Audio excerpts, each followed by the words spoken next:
भारी बारिश, बर्फबारी और खराब मौसम के कारण कई श्रद्धालु मणिमहेश यात्रा के दौरान फंस गए। यात्री न सिर्फ शारीरिक रूप से थक चुके हैं, बल्कि पानी, भोजन और अन्य आवश्यक सुविधाओं के बिना बहुत समय तक मुश्किलों का सामना भी कर रहे हैं। इससे उनकी सुरक्षा को लेकर और गंभीर चिंता पैदा हो गई और जब स्थिति बिगड़ी तो सरकार ने राहत कार्यों के लिए निजी हेलीकॉप्टर सेवाओं को शुरू किया। लेकिन समस्या ये उत्पन्न होती है इस बीच कि सेवा का शुल्क जो है वो 75,000 रखा गया है। 75,000 पर ट्रिप। अब ये सामने वाले की मर्जी है कि इस ट्रिप के दौरान हेलीकॉप्टर की क्षमता 4 लोगों को बिठाने की है। 2 लोग आए, 3 लोग आए और 4 लोग भी आए। अगर 4 लोग भी आते हैं तो आप अंदाजा लगाएं कि ये ट्रिप कितनी महंगी पड़ेगी। लगभग 18,000 से ज्यादा प्रति व्यक्ति पड़ेगा। अब सवाल ये उठता है कि ऐसी स्थिति में जब लोग मुश्किल में फंसे हुए हैं, वो इतनी बड़ी राशि कैसे वहन कर पाएंगे, कैसे इतना बड़ा खर्चा उठा पाएंगे। अब समस्या यह है कि सरकार की यहां पर भूमिका कैसे आती, सरकार कैसे मदद कर सकती थी और क्या होना चाहिए था। आपातकालीन सेवाओं का शुल्क इतना महंगा कैसे हो सकता है। सबसे पहला मुद्दा यह है कि जब सरकार राहत कार्य के लिए हेलीकॉप्टर सेवा शुरू करती है तो क्या यह सेवा सभी लोगों के लिए उपलब्ध होनी चाहिए, चाहे उनकी आर्थिक स्थिति कैसी भी हो, चाहे जैसी भी हो।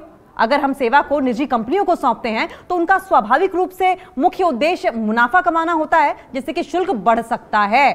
मदद करना इस वक्त मेन टारगेट होना चाहिए, मेन मोटिव होना चाहिए। लेकिन यह सवाल उठता है कि क्या सरकार को ऐसी परिस्थितियों में सहायता प्रदान करते हुए यह सुनिश्चित नहीं करना चाहिए कि हर व्यक्ति को आपातकालीन सेवा मिल सके, चाहे उसकी आर्थिक स्थिति कुछ भी हो।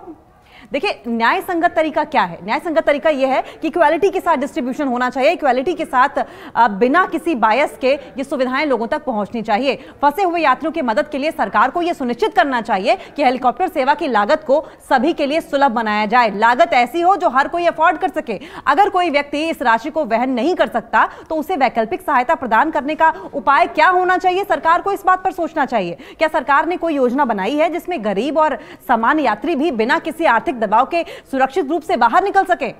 अब सवाल यह है कि क्या जो इस राशि को वहन नहीं कर सकते हैं वो इसी तरीके से फंसे रहेंगे और कितने दिन फंसे रहेंगे? आपातकालीन स्थिति में सरकार को पहल करनी चाहिए थी। इस स्थिति में यह भी सवाल उठता है कि सरकार को इस तरह के आपातकालीन संकट में समय रहते अधिक प्रभावी कदम उठाने चाहिए थे। जब यात्रा के दौरान मौसम की खराब स्थिति को लेकर पहले से अंदाजा था तो क्या सरकार को पहले से ही ऐसी योजनाएं बनानी नहीं चाहिए थी, ताकि श्रद्धालुओं को जोखिम में डालने से पहले उनके लिए सुरक्षित निकासी की व्यवस्था की जाती।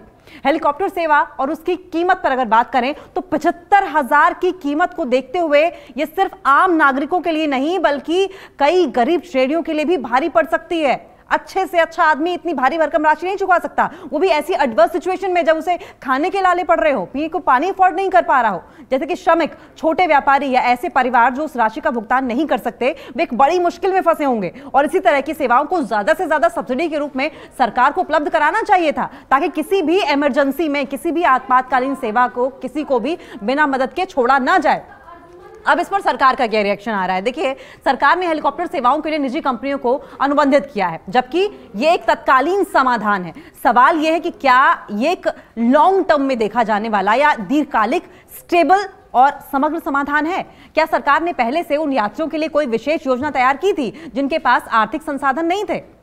सरकार का यह कर्तव्य बनता है कि वो हर परिस्थिति में यह सुनिश्चित करे कि कोई भी यात्री हेल्पलेस या अनसेफ महसूस ना करे, असहाय, असुरक्षित फील ना करे। इसे एक व्यापक नीति के तौर पर लागू किया जा सकता था, जिसमें आपातकालीन सेवाओं को आम जनता के लिए और ज्यादा सुलभ और किफायती बनाया जाए। क्या कदम उठाए जाने चाहिए थे? आपातकालीन सेवाओं की योजना और नियंत्रण सरकार को हेलीकॉप्टर सेवाओं की कीमत को कम करने के लिए एक स्टैंडर्ड शुल्क निर्धारित करना चाहिए था, एक मानक शुल्क निर्धारित करना चाहिए था। अगर निजी कंपनियां सेवा प्रदान करती भी हैं तो उन्हें यह जिम्मेदारी लेनी चाहिए कि वे किसी की भी मदद करने से मना ना करें और सरकार को इस प्रक्रिया में ट्रांसपेरेंसी बनाए रखनी चाहिए थी। आर्थिक रूप से कमजोर लोगों के लिए सब्सिडी, उन यात्रियों के लिए जो इस शुल्क का भुगतान नहीं कर सकते, सरकार को एक सब्सिडी योजना लागू करनी चाहिए। इस सुनिश्चित करेगा कि कोई भी यात्री बिना किसी वित्तीय बाधा के सुरक्षित रूप से बाहर निकल सके। सबसे बड़ी बात यह है कि प्रारंभिक चेतावनी प्रणाली, मणिमहेश यात्रा जैसी जगहों पर मौसम की खराबी या अन्य आपातकालीन स्थितियों की संभावना पहले से ही हो सकती है। सरकार को ऐसी पूर्व सूचना प्रणाली स्थापित करनी चाहिए जो यात्रियों को समय रहते चेतावनी दे सके, ताकि वो तैयारी कर सकें और संकट में ना फंसें। और बात यह भी है कि स्थानीय प्रशासन और समुदायों को राहत कार्यों में शामिल करना चाहिए, ताकि वे तत्काल मदद पहुंचा सकें। इससे राहत कार्य में तेजी आएगी और सरकार का बोझ भी कम होगा।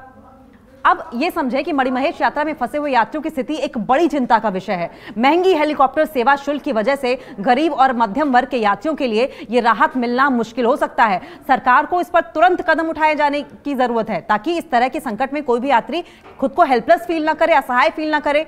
इमरजेंसी सर्विसेज को और ज्यादा किफायती और सब्सिडी वाला बनाकर सरकार को यह इंश्योर करना होगा कि कोई भी व्यक्ति बिना मदद के छोड़ा ना जाए। इस बार यात्रा के दौरान भारी बारिश, भूस्खलन, नदी में उफान और अचानक मौसम बिगड़ने के कारण कई लोग फंस गए हैं।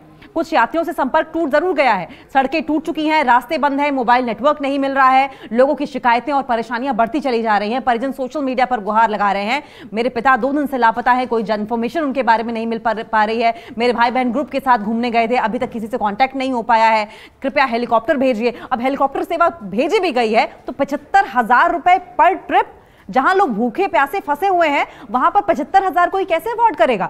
हेल्पलाइन नंबर्स फेल हैं, सरकार ने हेल्पलाइन नंबर जारी किया है लेकिन वो या तो बंद आ रहे हैं या कोई उठा नहीं रहा है उन्हें, और ये बार बार ट्राई किया गया है। पहले भी इस पर नंबर्स पर ट्राई किया गया था लेकिन स्थिति जस की तस थी। लोग बार बार कॉल कर रहे हैं लेकिन कोई जवाब नहीं मिल पा रहा है, बार बार गुहार लगा रहे हैं, कोई हेल्प नहीं मिल पा रही है, ऐसा लोगों का दावा है। ग्राउंड रिपोर्ट और स्थानीय हालात क्या कहते हैं? दरअसल हम कई यात्री बर्फबारी वाले क्षेत्रों में फंसे हुए हैं जहां तापमान बहुत कम है, टेम्परेचर बहुत ज्यादा लो है, खाद्य सामग्री खत्म हो गई है, पीने का पानी नहीं है। सरकार का यह दावा है कि वहां तक मदद पहुंच रही है। रास्तों पर कीचड़ है, मलबा है, जिससे राहत कार्य भी रुक रुक कर हो रहा है। कुछ जगहों पर बिजली और मोबाइल नेटवर्क पूरी तरीके से ठप है।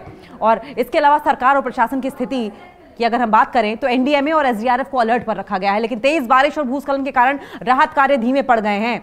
और मणिमहेश यात्रा की अगर बात करें तो अभी तक कई लोगों को रेस्क्यू जरूर किया गया है लेकिन अभी भी सैकड़ों की स्थिति अज्ञात है। हेल्पलाइन नंबर्स के अलावा स्थानीय अधिकारियों के नंबर भी कई बार व्यस्त आते हैं, कई बार बंद बताते हैं। सोशल मीडिया पर लोग इस वक्त एक्टिव हैं, बार बार सोशल मीडिया के जरिए, चाहे वो ट्विटर हो, फेसबुक हो, इंस्टाग्राम हो, लोग वीडियोस पोस्ट कर रहे हैं, फोटोज पोस्ट कर रहे हैं, अपील कर रहे हैं कि हमारे परिजनों को वापस लाया जाए, हमारे लोगों को बचाया जाए। कई लोगों ने अपने लापता परिजनों की फोटो, लोकेशंस और लास्ट टाइम उनसे कांटेक्ट कब हो पाया था, पूरी डिटेल शेयर की है। और इस बीच एक बार फिर से आपको बता दें कि हैशटैग मणिमहेश यात्रा, रेस्क्यू माई फैमिली जैसे हैशटैग ट्रेंड कर रहे हैं।